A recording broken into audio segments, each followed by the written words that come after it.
வணக்க மக்களே, political free சேனலுக்கு உங்களை அன்போடு வரவேற்கிறேன். நான் ஜெகன் கஜேந்திரன். ஸோ கடந்த சில வீடியோக்கெல்லாம் வந்து பாத்தீங்கன்னா இந்த சிஜேபி ப்ரொடெஸ்ட், நீட்டு, மருத்துவம் இதை பத்திலாம் பேசிட்டு இருக்கோம். ஸோ இந்தியா வந்து ஒரு 75 ஆண்டுகளா வந்து சுதந்திரமாச்சு, சுதந்திரம் கிடைச்சு. பட் இருந்தாலும் இந்தியா வந்து ஒரு முழுமையான சுதந்திரம் கிடைக்கல அப்படிங்கிறது தான் இதன் மூலமா நமக்கு வந்து தெரியற விஷயம். ஸோ அதுல வந்து பாத்தீங்கன்னா அதாவது வந்து குறிப்பிட்டு சொல்லணும் அப்படின்னா ஏன் வந்து இன்னும் நமக்கு வந்து முழுமையான ஒரு விடுதலை கிடைக்கல அப்படிங்கிறது காரணத்தை பாத்தீங்கன்னா, நம்ம வந்து ஒரு இந்தியா வந்து ஒரு நாடா அப்படின்னா இந்தியா ஒன்றியம். But at the same time India வந்து உலகத்துக்கு ஒரு மிகப்பெரிய சந்தை.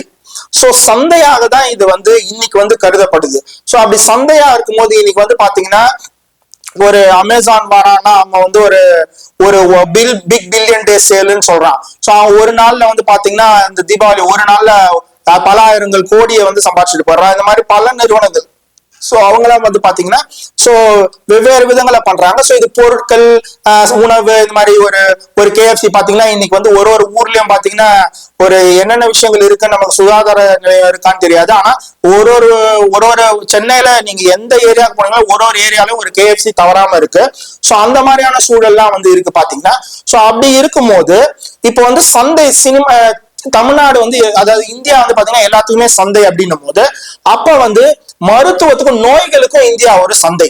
சோ நோயாளிகளுக்கும் இந்தியா ஒரு சந்தை. அப்ப நோயாளிகள் நிறைய பேர் இருந்தாங்கன்னா அந்த நோயாளிகளை வச்சு மேற்குலகம் சம்பாதிக்கலாம் அப்படிங்கிற அதுவும் ஒரு நோக்கம். சோ அததான் வந்து பாத்தீங்கன்னா இப்ப பில்கேட்ஸ் மாதிரியான ஆட்கள்லாம் வந்து பாத்தீங்கன்னா உலகின் மிகப்பெரிய பணக்காரர் அவரு.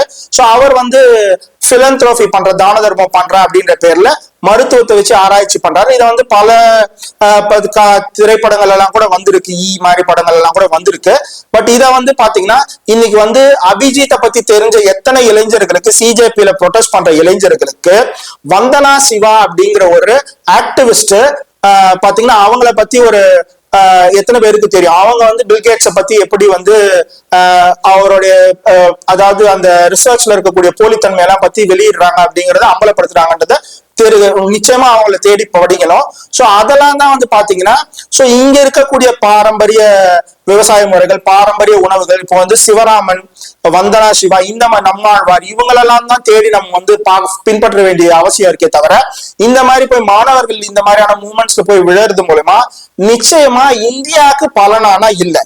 சோ நம்ம வந்து ஒரு மண்டைய கழுவி மூல செலவு செய்யப்பட்டு திரும்பவும் மேற்குலக நாடுகளுக்கு அடிமையாக்கப்படுற சூழலுக்கு தான் நம்ம வந்து தள்ளப்படுறோன்றதை நம்ம வந்து தெளிவா புரிஞ்சுக்கணும். சோ இதனால எந்த ஒரு பயனும் கிடையாது.